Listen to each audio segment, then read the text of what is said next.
Yo, what's up, everybody? Welcome back to a new mock draft. This is my final mock draft before the draft. This is either coming out Wednesday night, probably later than I would have liked, or Thursday, like afternoon. I don't know which one I'll opt for. It's like 4 on Wednesday right now, so could be either. This is the second time I've done this because I didn't like how the board fell the first time. I do think that this is going to be a really weird draft. It's really hard to predict. My five are pretty set in stone, at least in the order. I think the Cardinals trade out of 3, but the question is who trades up. That I think could be a variable there. I think some of the quarterbacks might actually fall. It's just so hard to predict. It really is. Unlike any other year, like there is no consensus towards seemingly anything. The one thing that is a consensus, though, is that Bryce Young's probably going to be a Panther, which good for them. That's the right decision. And the other thing that seems to be a consensus right now, at least from what I'm hearing, is that the Texans pass on a quarterback at 2. Who knows if they do at 12? I don't know. But at 2, it looks like Will Anderson to the Texans is something that could definitely happen, which is part of the reason that these quarterbacks start to fall. I remember originally it was 1, 2, 3, 4 quarterbacks. I don't think that happens. We still get 3 quarterbacks out of the top 4, though, because I do think the Cardinals trade down. But the question is who trades up. And I really do believe, I think the Raiders definitely could. I think the Raiders could. But I think with all of their needs, I don't think that they're willing to trade draft capital to do it. And I don't think the Cardinals are willing to trade down farther than what the Titans would be at 11 there. So who else would? The Falcons, maybe, if they really wanted to, but the Falcons seem content on actually trading down themselves. So this could be a stick and pick where, it just doesn't happen. I'm going to call a trade here between the Colts, though. Nothing heavy. I think it's going to be a pretty light trade just so the Cardinals can get something out of it without trading down a ton or anything like that. So I'm going to have the Colts trade up 1 pick. I don't know exactly what it would look like. Probably pick 79 and maybe a 5th next year or something. I don't think it'd be a super heavy deal or anything.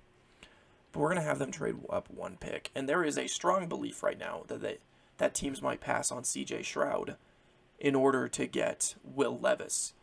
I think that'd be an awful decision, first off, which is why I am going to take C.J. Stroud. Teams are really high on Will Levis. I am not. I think the Cardinals at 4 don't hesitate to take Tyree Wilson. Best player on the board, position of need. Don't really need to think about it too much. Same with the Seahawks. They need D-line help. They seem to really like Jalen Carter. Again, just this top 5 I'm pretty set on. I'm set on Bryce Young, Will Anderson, C.J. Stroud, Tyree Wilson, Jalen Carter. In that order. Unless the Cardinals trade out. If the Cardinals trade farther down, it could just be quarterbacks at 3 and 4, but I like how this plays out. It's everything past this that I think is a big question mark. I think the Lions, their biggest need is corner. You have 2 amazing corners on the board. The question is, which one do you pick? Christian Gonzalez is a little bit more size ready, but Devin Witherspoon, in my opinion, is better in coverage. So it's which one do you want? Devin Witherspoon is a little bit smaller. I think he's, 5'10"? 5'11", 180. He's a thin frame, 5'11". It's a little bit undersized for a corner. I think Christian's a little taller, right? 6'1". But a little bit, I don't think he has as good ball skills. So the question becomes, which one do you prefer? I've seen Devin Witherspoon more, but I'm actually going to go with Christian Gonzalez just because I believe he's a little bit better. But it wouldn't surprise me at all to see Devin Witherspoon here. Now at 7, if you're the Raiders, I think they could go QB. It wouldn't shock me at all, especially with how the board is played out. But I've also seen them pass on a quarterback regularly in mock drafts and stuff like that, which I can get behind as well. There's a lot of holes on that team. I think they could go Devin Witherspoon, certainly. Paris Johnson is a name that I could definitely see the Raiders sticking with here. There's QBs on the board, and I think that's... I think it would take a team trading up to grab him. But would the Raiders want to trade down? And I just don't know if they would. I'm going to stick and pick here, and I'm going to go with, where'd he go? Devin Witherspoon. Potentially the best corner in the draft. They need corners desperately, so I'm just not going to think too hard about that. Now, if you're the Falcons and you're looking to trade down, the rumor is that they're either going to trade down or they're going to go with Bijan. It could be either one of those things. If you jump to 11, it's not guaranteed that Bijan's on the board because the Eagles could definitely take Bijan, and I wouldn't think twice about it. You could take the first wide receiver off the board here, but I think it's a little bit early. You could just take Bijan here as well. I think if you're sitting at 11 and 12, one of those teams might want to trade up to take one of the two quarterbacks that are still on the board. I think the Falcons stick and pick here. I'm going to go with Bijan at 8 just because I think they want him enough to the point where they're not going to allow the Eagles to even think about taking him at 8. It also actually wouldn't entirely surprise me to see the Raiders trade out of 7 to 10 to the Eagles and see the Eagles jump the Falcons to get him if they want him that bad. But in this scenario, I'm going to have the Falcons just stick with Bijan. Which comes to the Bears. Two names have kind of rattled off in my head for the Bears. Paris Johnson Jr., because I think he fits what the Bears are looking for and what they need. But also Lucas Van Ness, because the Bears, I think, a much bigger need than tackle, at least in my mind, is their edge. And Nolan Smith and Lucas Van Ness both seem like great fits for the Bears, especially Lucas Van Ness. But I'm actually going to hold off. I believe if the top tackle in the draft is around at 9, I believe they take Paris Johnson. He is big. What is he, 6'8"? He's 6'6", 313. He's a good run blocker. He's just a big, powerful guy. I think sitting at 9, if the top tackle's on the board, that makes perfect sense for the Bears. Which leaves you at 10. Now, with the Eagles, it seems that they are split between Bijan Robinson, who's not around in this scenario, or Jackson Smith-Njigba, JSN. And I don't know which way they go. I really don't, if they're both available. I also don't even, I think I've mocked Peter Skoronski to them a lot, and I like that, but I don't know if it happens here. And this is also a case where they could trade out of this pick. 100% they could trade out of this pick. I don't know who you would swap with, though. That's the big thing. If you're looking receiver here, I've seen them trade out of this before. I've seen the Steelers move up. I know they'd be looking to. The Commanders could trade out of 16 maybe and take a QB. But if you want JSN and you want him to be around, I don't think he will be if you drop down that much. This could be a light trade where the Texans just trade up to jump the Titans and take a quarterback since they didn't at 2. I think I actually like that enough to do it. Right. Yeah, I think I do. It would be devastating if you're the Titans because, Will Levis is still on the board too. Which is crazy. I think they'll both be gone, but I think it takes a trade up in the top 10. I've seen mock drafts where no quarterback, other than Bryce Young, goes in the top 7 picks. They have C.J. Stroud falling to 7 and no quarterback elsewhere. I've also seen mock drafts where 4 quarterbacks go in the top 5. A lot of people think the Seahawks go Anthony Richardson. Which I guess, it could happen. You just pay Geno Smith, though, and there's so many other holes on that team, so I don't know why that would be a thing that they do. It is only a 3-year deal, so maybe, develop a quarterback. I don't know. It's just so hard, man. I think I am going to have the Texans trade with the Eagles. So Eagles, Texans. The Eagles jump back to, I don't know what it'd look like. Probably not a lot. They'd probably trade 62 to get it done. 65. I don't think it would take a lot. I'm not going to worry about that here, though. I'm going to have the Texans jump up. And I'm actually going to have them take Anthony Richardson. The Texans are one of the few teams where I think Anthony Richardson is prevalent over Will Levis on their draft board. He seems to fit more of what the Texans do. And then I'm sure the Titans would just stick and pick with Will Levis there. I think this is realistic. Realistically, I think you could stay at 11 and 12, and it would be the same player to the same team. But if the Texans don't even want to thread it, it's not a huge trade to swap with the Eagles. And then the Eagles at 12 can just stick and still get the guy that they wanted and pick up a little bit extra draft capital. And then at 13, if you're the Packers, what do you do? Again, in my opinion, these edges and tackles are falling a little bit more than they should. But what do you do if you're the Packers? I think overwhelmingly wide receiver is what you're thinking, which makes sense. I think to me that this is either wide receiver or it is a sneaky Brian Branch spot. But I'm going to stick with wide receiver and go Jordan Addison. Give Jordan Love some help. I think it's a little bit too early to see one of the tight ends come off the board, but it wouldn't be the most shocking thing I've ever seen in my life. And then if you're the Patriots, what do you do? I've been fighting between corner and tackle for this team. I think corner's a bigger need, but I think there's better tackles on the board. I think corner is a bigger need, though, and we're going to stick with that, and we're going to give Joey Porter to the Patriots at 14, which as a Steelers fan, I'd be very upset. I think I did that last time I did a mock as well. So the Jets sitting at 15. Don't really need to think about this too much. We're going to go tackle, and I'm actually going to go... The consensus seems to be Broderick Jones right now. I'll stick with that. We'll go Broderick Jones. I think Peter Skoronski's a better player, but he's a shorter player. He's not a prototypical tackle. He'll probably play guard at the next level, and I'm sure some teams question if that's a thing that he'll translate to be able to do.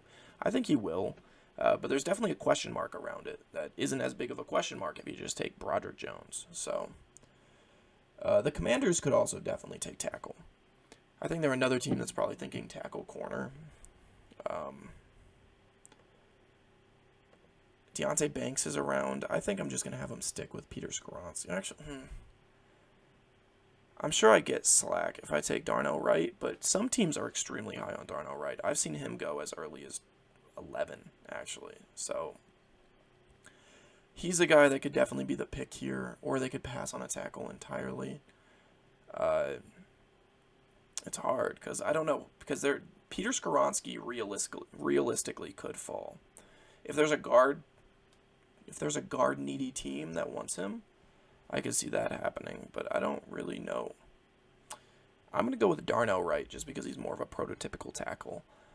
Even though I do think I like Peter Skoronski a lot, there is a scenario that definitely exists where he could drop. If you're the Steelers sitting at 17, though, I think it's hard to pass on Peter Skoronski. For Deonte Banks, who I have mentioned, the Steelers really like Deonte Banks, and I know that for a fact because they meet with him all the time for some reason.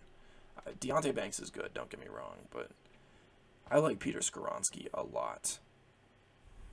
A lot. I like him more than Darnell Wright and Broderick Jones, but I just think the board probably plays out this way where he ends up falling. And I'm going to continue that, unfortunately. Again, I don't think it should happen, but I think it's a very realistic possibility where he gets passed on. And I'm going to go with Deonte Banks at 17. The question is, how far would he fall? I think it's extremely realistic that he does fall. I had the Lions take a linebacker, or not a linebacker, my bad. I had him take a corner last time around. They went Christian Gonzalez at 6. At 18, I think that this is realistically where we probably see Dalton Kincaid or Michael Mayer go. I think Michael Mayer just has slightly more size that would be better. It's hard for me to, again, they're 27 and 28 on this board. They're not too far apart on mine either. I like Michael Mayer a little bit more. So I'm just going to, not think about it too much and go there. Although I think realistically, Dalton Kincaid could very possibly be the first tight end off the board. They're so close in talent, it's kind of hard to predict. The Bucs are really hard to predict because it seems like they have tons and tons of needs. They're a team They need tackle and guard, which is why I think that they wouldn't flinch to take Peter Skoronski if he falls this far. Again, Peter Skoronski could be gone way earlier, and I think he should be. I forget where I have him on my board, but I'm pretty sure he's a top 10 guy. So he's anywhere from that 13 to 10 range. I forget where I have him placed. Now, the Seahawks at 20 is something that I've fought with. Again, there's edges that have fallen. And realistically, I think the Seahawks could double up on D-line. They took Jalen Carter. They could address edge afterwards. This could be an Osiris Torrance spot, but I think that this is a spot where I'm actually going to have them take BPA, best player available, and we're going to stop the fall of Lucas Van Ness. Lucas Van Ness could be he's realistically a top 10 guy. It's just where does he fit, you know? I'm going to have him off the board at 20. But realistically, again, I think he probably goes sooner. It's just who takes him. You know, I think 19 is a spot for him if Peter Skoronski wasn't around. You can never really have too many edge rushers, so I really think a lot of these teams could take him if they're just looking to go best player available. At 21 in the Chargers, this is a spot where I've put Zay Flowers over and over and over again, which is extremely realistic. I don't know. There's really not another guy that I could see going here. I think they go receiver. I mean, it could be Quentin Johnston. I just realistically do think that Quentin Johnston falls a little bit. The Ravens, if you're sitting at 22, I think they could go corner. I think that's very realistically something they could do. They could take Quentin Johnston off the board. The thing is, none of these corners are great. I think Emmanuel Forbes is a guy that's going to go earlier than a lot of people think. They could go best player available and just grab Nolan Smith, which is actually something that I like them potentially doing. Beef up the edge. I think I'm actually going to have them do that. I'm going to take Nolan Smith off the board here. I think it is a sneaky need for the Ravens. I don't think it's the biggest need in the world, but I do think that he's the best player on the board. And the Ravens routinely are actually a team that drafts BPA. They pass on needs to draft the top player in the draft. They do it over and over again. That is why they're one of the best drafting teams in the NFL. So I think very realistically, Nolan Smith could be the pick here at 22. The Vikings are a team that I've also struggled with routinely. And also, I don't think Brian Branch should be on the board. I really don't. I think he could go at 22. I think there's quite a few spots, actually, where Brian Branch could go.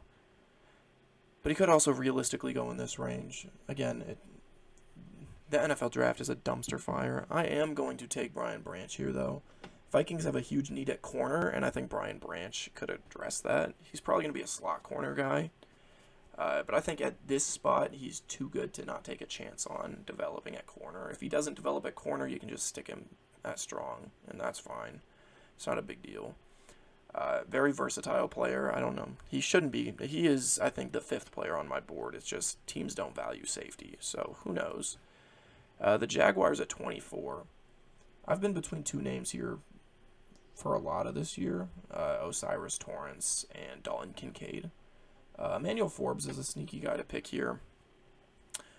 I'm just going to go Osiris Torrance, though. I think the interior of their offensive line is the biggest need for them. Osiris Torrance is a guy that can be a plug-and-play instant starter. I don't think you think about it more than that if you're the Jaguars. The Giants. This is a team that I think could realistically take the first linebacker off the board. This could be Trenton Simpson. This could be Drew Sanders, in my mind, one of the two. But here, I'm actually going to go with Emmanuel Forbes. Teams seem to be really high on Emmanuel Forbes. I like him as a back half of the first round kind of guy. In this range, I would expect him to go. He could also fall to 35, 36. But it also wouldn't surprise me at all to see him go in the first. From what I've heard, some teams actually view Emmanuel Forbes higher than Deonte Banks and Joey Porter. So we could see Emmanuel Forbes go in the teens, very realistically. If you're the Cowboys, sitting at 26. Actually, this is easier than I thought. I thought I was going to have trouble with this pick. Not really. It wouldn't surprise me to see Quentin Johnston, because the Cowboys are another team that they're impossible to predict because they either go best player available or they reach on somebody at a position that they need, and they will reach. Oh, they will reach. But I think they need tight end. You lose Dalton Schultz, you pick up Dalton Kincaid. I think that's reasonable enough. I don't really need to think about it too much. Now the Bills at 27. Realistically, this is probably about the range where I think we'll start seeing linebackers go. I think there's a couple spots above where linebackers could go. It's not a very good linebacker class, really. The question is which linebacker comes off the board first. And in my head, it's between Drew Sanders or Trenton Simpson.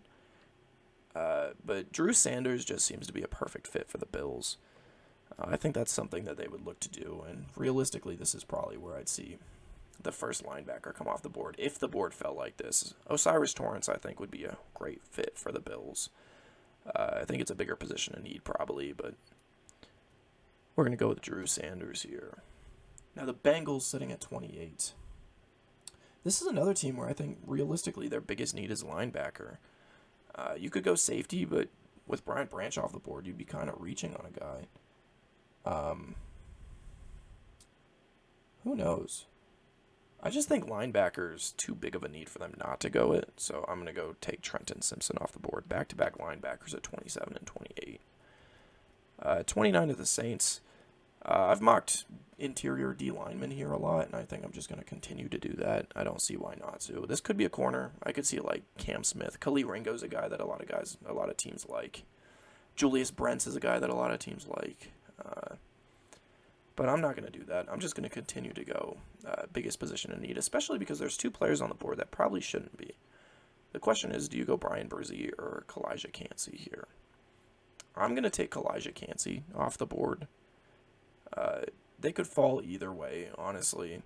I just think there's a realistic possibility that Brian Brzee falls. I'm not a big Brian Brzee guy. I didn't think he was amazing last season. But maybe that's my Pittsburgh bias showing. I feel pretty confident in saying that it's one of the two of them, though. And the Eagles are another team where I think, realistically, one of their biggest needs is the interior of the defensive line. They love taking linemen. And if you passed on one there, why not take one here?